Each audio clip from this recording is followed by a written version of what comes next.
السلام علیکم ورحمۃ اللہ وبرکاتہ۔ روحی ایجوکیشن میں آپ سب کو خوش آمدید کہتی ہوں۔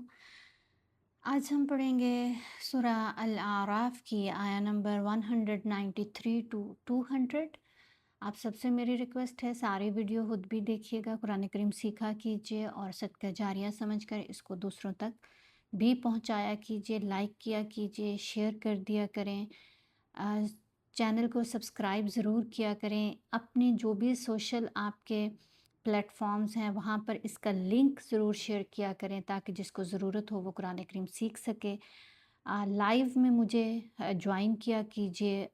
ڈیلی رات کو 9 بجے دبئی کے ٹائم کے مطابق میں لائیو آتی ہوں، تو مجھے جوائن کیا کیجیے، لائیو قرآن کریم پڑھنا سیکھا کیجیے، ممبرشپ ضرور لیا کیجیے، روحی ایجوکیشن ٹیم کا حصہ بنیے۔ اللہ رب العزت آپ کو بہترین اجر عطا کرے، دنیا میں بھی اور آخرت میں بھی، آمین۔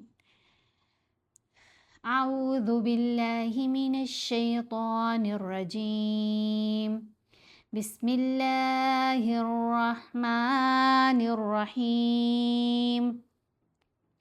ان الذین تدعون من دون اللہ عباد امثالکم فادعوہم فلم یستجیبوا لکم۔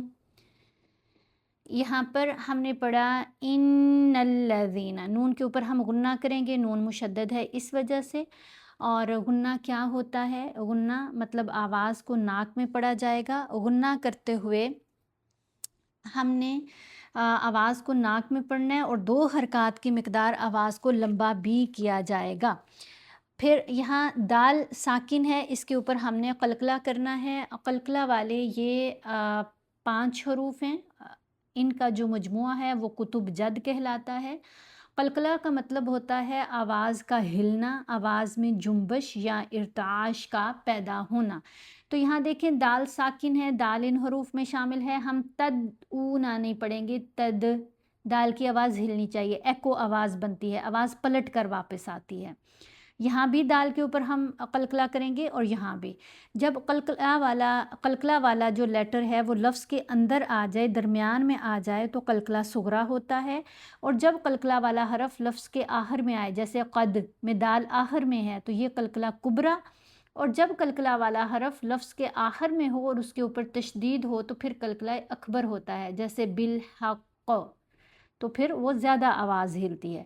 یہاں پر کون سا قلقلہ ہے؟ قلقلہ صغریٰ۔ ان الذین تدعون من دون اللہ، نون پر اخفا کیا، لفظ اللہ کی لام کو باریک پڑھیں گے۔ جب لفظ اللہ کی لام سے پہلے زیر ہو تو لام کو باریک پڑھتے ہیں، جب لفظ اللہ کی لام سے پہلے زبر یا پیش ہو تو لفظ اللہ میں لام کو موٹا پڑھتے ہیں، اس کو لام جلالیہ کہتے ہیں۔ باقی کسی جگہ پر لام کو موٹا نہیں پڑھنا ہوتا، یہ جو قاعدہ ہے یہ صرف لفظ اللہ کے لیے اپلائی ہوگا۔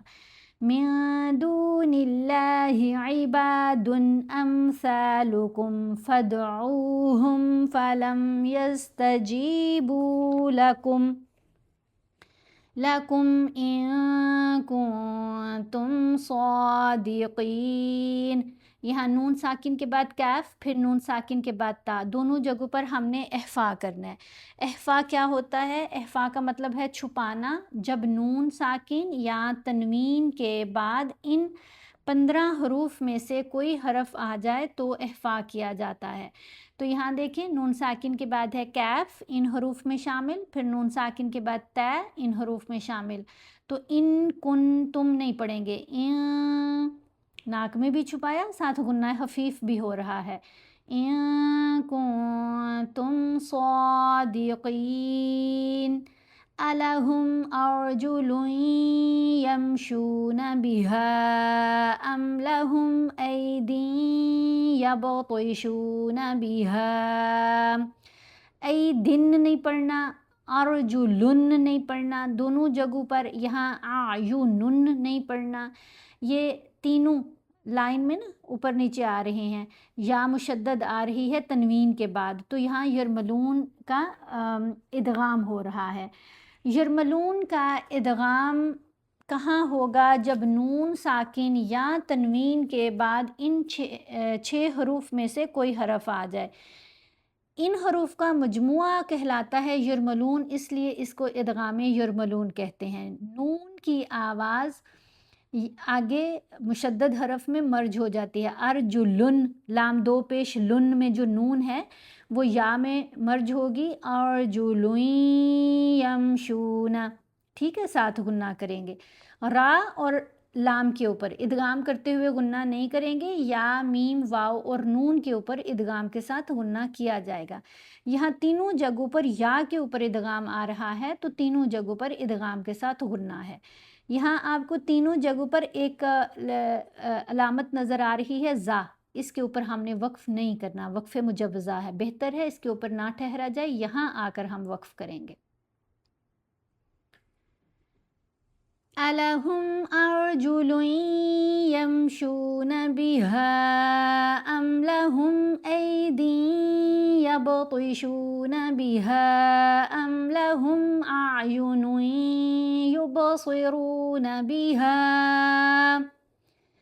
يُبْصِرُونَ بِهَا أَمْ لَهُمْ آذَانٌ يَسْمَعُونَ بِهَا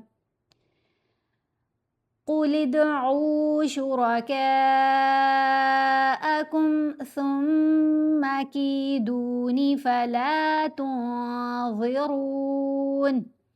یہاں بھی دال کے اوپر ہم نے قلقلہ کیا. عین کو 2 حرکات کی مقدار لمبا کریں گے کیونکہ پیش کے بعد واو ساکن ہے، واو مدہ ہے. کیف کے اوپر یہ جو مد ہے مد متصل کہلاتی ہے. اس مد کو ہم نے 5 حرکات کی مقدار لمبا کرنا ہے. اس کی پہچان کیا ہے کہ مد کے فوراً بعد جب آئین جیسا حمزہ آ جائے تو یہی پہچان ہے کہ یہ مد متصل ہے اور مد متصل کو 6 حرکات کی مقدار لمبا کیا جائے گا. پڑھیں گے شُرَكَاءَكُمْ، پھر میم مشدد ہے، میم کے اوپر غنہ کرنا ہے. یہ کون سا غنہ ہے جو میم مشدد اور نون مشدد کے اوپر کیا جاتا ہے؟ یہ آج میں نہیں بتاؤں گی، آپ بتائیں گے. غنہ تو یہ ہے، غنّے کے نام ہوتے ہیں نا، جیسے یہاں میں نے کہا غنہ خفیف ہم کریں گے، تو یہ کون سا غنہ ہے، اس غنہ کا کیا نام ہے، آپ کمنٹ کر کے مجھے بتائیں گے. یہاں میں یہ بتا دیتی ہوں کہ 2 حرکات کی مقدار آواز کو ناک میں پڑھنا غنہ کہلاتا ہے. ثُمَّ كِيدُونِ فَلَا تُنظِرُونَ إِنَّ وَلِيِّيَ اللَّهُ الَّذِي نَزَّلَ الْكِتَابَ وَهُوَ يَتَوَلَّى الصَّالِحِينَ.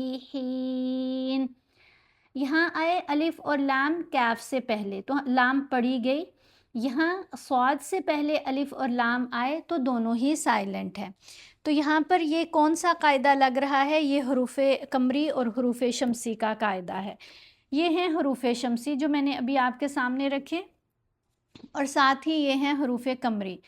حروف شمسی سے پہلے یہ جو حروف شمسی ہیں اوپر والے حروف یہ والے، ان سے پہلے جب الف اور لام 2 حروف اکٹھے آ جائیں تو دونوں ہی سائلنٹ رہیں گے. جیسے یہاں پر ہے صاد سے پہلے الف اور لام آئے، صاد ان حروف میں شامل ہے.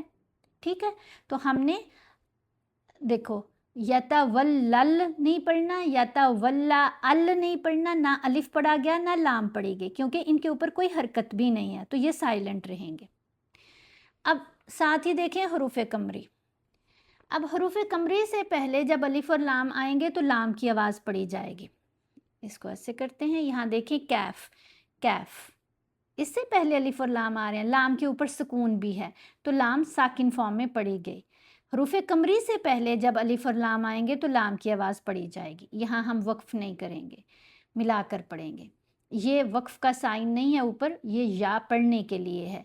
إِنَّ وَلِيِّيَ اللَّهُ الَّذِي نَزَّلَ الْكِتَابَ وَهُوَ يَتَوَلَّى الصَّالِحِينَ.